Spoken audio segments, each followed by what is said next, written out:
think I might be the only one out. I think I'm definitely the only one out. So initially I hated it, but as I got more and more fish with them, I really started to enjoy using them. Today, we're gonna talk about blading the Ecogear VX35, this little guy, and how I use it to get fish. Let's get into it.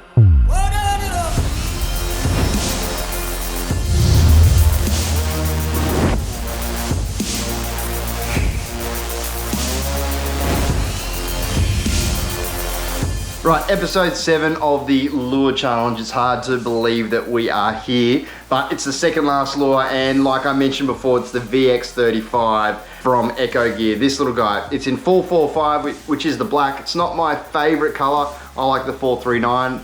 I'm gonna cover this lure in 4 chapters. So first of all, we're gonna go through the lure and how it works. Second, I'm gonna talk about where to use the lure. Third, I'm gonna talk about the gear that I use when I'm using a blade, because the hookup rate is something that we need to be careful of. And lastly, as always, I'm gonna throw the techniques in at the end of the video that will get you fish after fish after fish on the VX35. Now also embedded somewhere in this video is a giveaway from Burley Pro. It's a miller rod for 545 bucks. It's the Blade Freak. More details of that as we get into it, but here's the VX35 in action.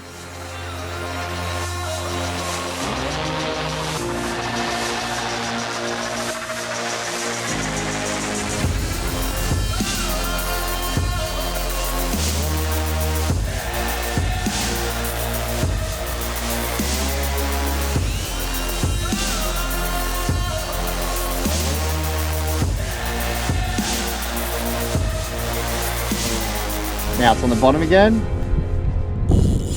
That was probably about 3 winds.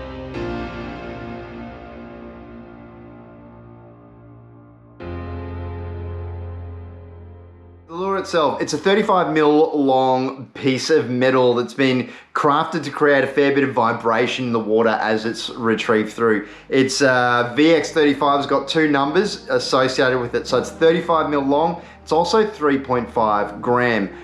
They do come in larger sizes, but this one is the 445 black color. It's got an orange belly on it. It's got some dots down the side. It really looks nice. As I zoom in here for some shots, you'll notice that the lure's already been beaten up because it's got a bunch of fish already. Lucky I didn't lose it.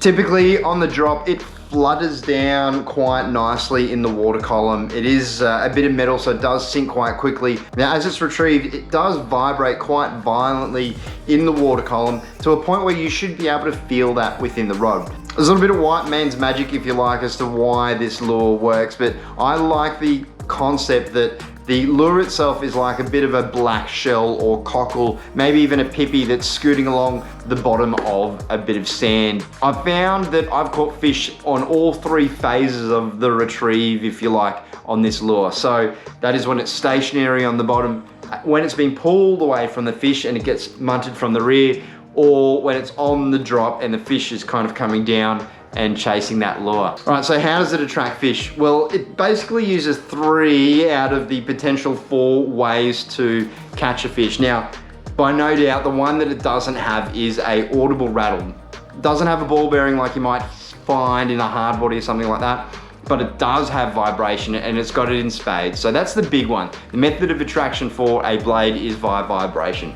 The second one, and is one that I kind of add to it, is a bit of scent. So I use scent and add smell in there. Typically I put a dab of scent down one side.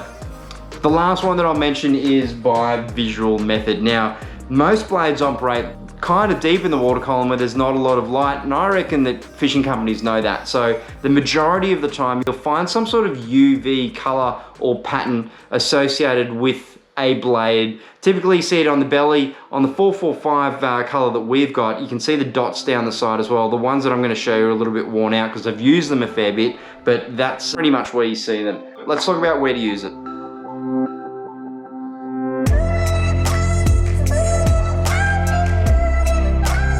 So I think one of the most challenging things about fishing deep is the idea that we don't get an immediate gratification or immediate feedback of what's actually happening under the water. What I mean by that, when we're top water fishing, we might see boils and follows and a lot of surface and activity and sign going around our lure on a good day. During blading, we don't necessarily get that immediate visual feedback. We're gonna have to trust that the lure is in the right place, doing the right thing. It can be mentally draining, and we might even turn around and go, man, this thing's not working, and just move straight on to something else. So there's a couple of things that straight out of the box that we can do to increase our chances of fish success. The first is stay active in finding feature. Look for underwater feature, namely knolls, gutters, depressions, rises and falls, things where fish would sit in a stream or in a current waiting for bait to hit them. So for me personally, when I get to feature and I see it on my sounder, I then develop a bit of a pattern so that I'm actively hunting my casts and I'm not just aimlessly throwing them out there. It gives me something to target, something to do, and I find in my mind it means that I don't end up wandering away from the task that's at hand. So the chart in your sounder is a really nice thing for you to use. The other thing is going to be the sounder itself and the sonar image that you're looking at. Now I'm going to cut away to a couple of shots that I've got here. My sounder is a few years old now, and there's a bunch of new tech hitting the market that's going to show things a little bit nicer, but the first thing I'll point out is the composition of the floor. You can see the changes in tone here, and we've got some weed in this bad boy there, but that is all underwater feature that is going to hold fish. The sounder can also pick up fish itself. You can see on this version, it's actually marked by the white dots that you can see here. These are all holding fish that tell me that this is a really good place to blade. So every time I blade fish, I'm looking in the deep, I'm looking at my sounder and seeing what I can see to increase my chances of being around fish and catching them. I will caution you though, a lot of the time we find ourselves over schools that aren't just not eating, particularly down here in Victoria where we might get some spawning bream that aren't interested in lures at all. Be prepared to leave that school if it's not eating. But don't be silly, mark it so that you can come back to it later. Maybe they might be on the afternoon bite as opposed to a morning one.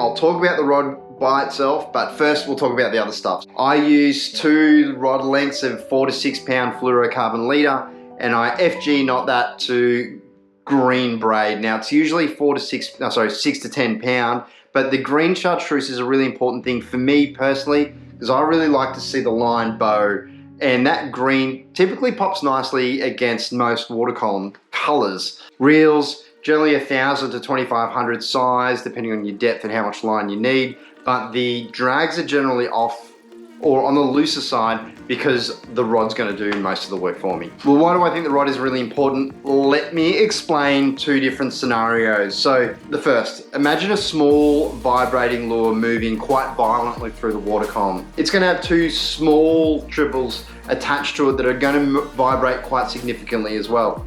Now that target is actually quite a tough target to hit. If a fish does hit it, you might find that these hook set that you get from that moving trebles isn't always the perfect one that we might see in other methods. Now, what that means is sometimes the hooks get jagged in different places and the hook set isn't the most perfect hook set. So we need to think about how to protect that. And in comes the idea of a regular rod. A rod that kind of folds at the hip, that asks for suspension of the line and the lure and really protects the hook in the fish's mouth that you've got there.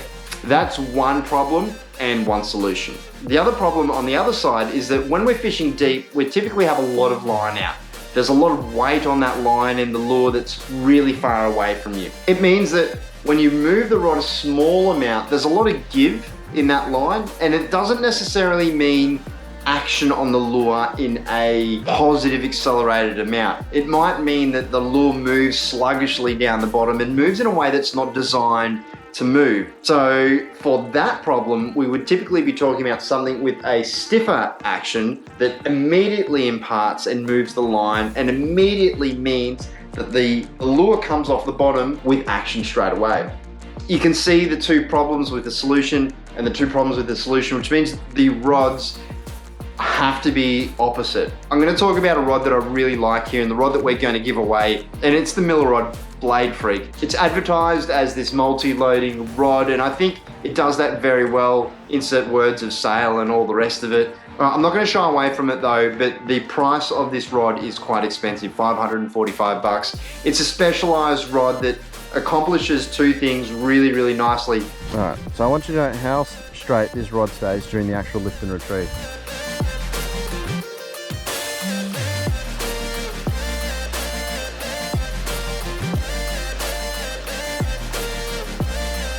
And then this is some footage of it getting cream.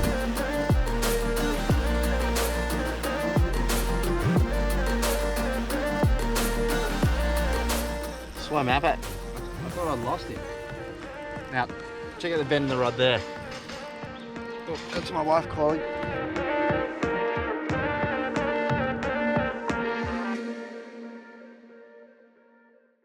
So Burley Pro today are going to give you the opportunity to walk away with a Miller rod Blade Freak valued at $545. If you're unfamiliar with Burley Pro, they've been long-time supporters of this channel, and they make both kayaking and boating accessories that aim to improve your on-the-water experience, whether it's transducer covers or storage units, battery mounts. Burley Pro make a bunch of different stuff that I find improves my on-the-water experience significantly. What do you need to do to win? So if you're not already, subscribe to the channel, like the video, and in the comments below, I want you to write what your favorite VX35 color is. If you don't know the number, just describe down below and you'll be in the draw. The winner's going to be announced on Christmas Day, so someone's going to have an awesome Christmas Day. And if you want double entries to this competition, head over to my Instagram page, details up there.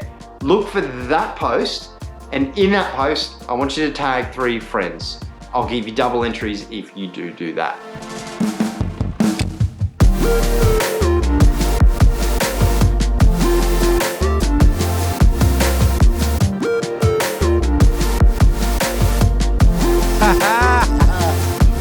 How good is that?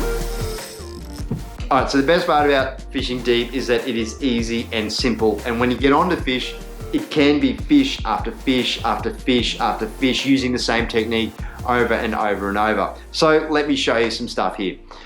It will always start with a long cast with the wind for me. If I'm fishing into wind, I'll peg it straight into wind, but I generally don't fish a blade crosswind or at a diagonal with the wind. For me, the bail arm always closes when it touches the water. So the reason I close the bail arm there is to keep the line semi-taut. It allows me to feel if the fish has hit the lure on the drop. So then I sit back and I wait for the lure to hit the bottom, and I wait for that slack line, that dip and that bow. Sometimes that's 5 seconds, sometimes it's 20, it depends on how deep you are, but you just have to sit there and wait. Generally though, I do count it out so that I know that I'm 15 seconds from the bottom on my next cast. Now I want you to watch the rod tip here as I go through these 2 different techniques, but the first one here is a simple lift and pause. I start the lift and pause with 1 wind, maybe 2, to take up the slack so that the line is taut. Then I'll raise the rod tip and impart an immediate action, and I'll pull the lure towards myself. Generally, I'll aim to pull the lure about 1 foot off the bottom of the water. When I stop, the lure will flutter its way back down to the dirt, and as soon as it's down the dirt, I might pause, count to 3, wind up the slack again, and repeat. And it is simple as that. It is a rinse repeat of a lift, pause, let it hit the bottom, 1, 2, 3, a wind to take up the slack, lift, and rinse and repeat. That is probably my staple. I go to it about 40 to 50% of the time that I'm out on the water, and that accounts for the majority of the fish in the deep.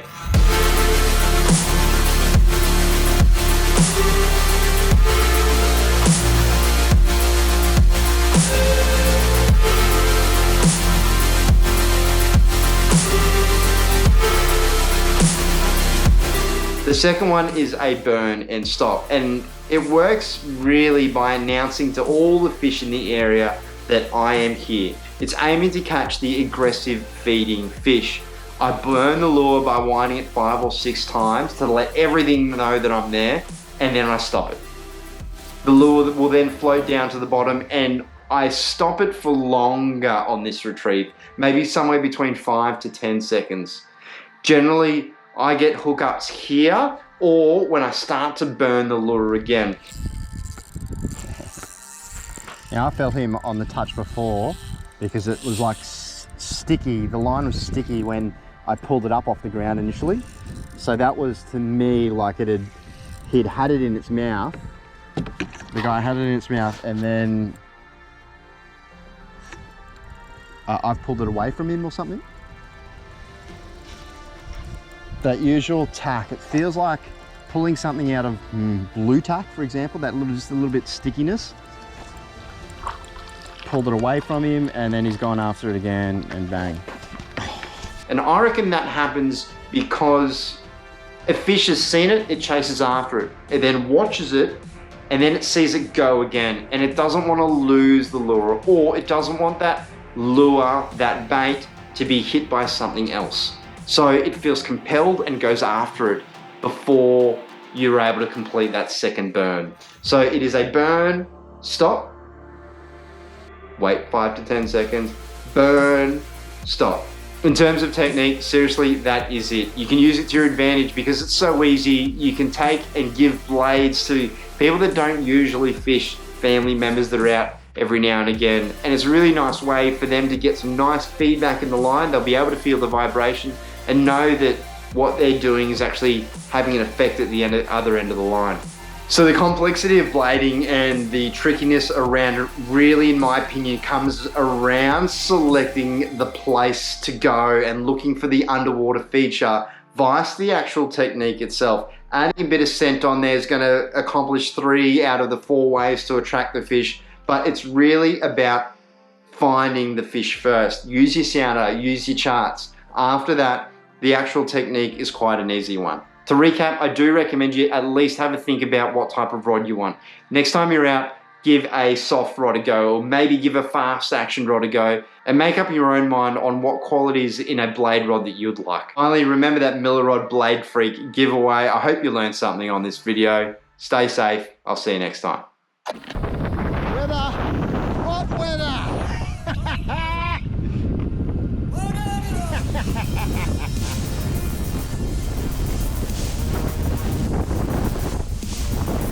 I think I might be the only one out. I think I'm definitely the only one out.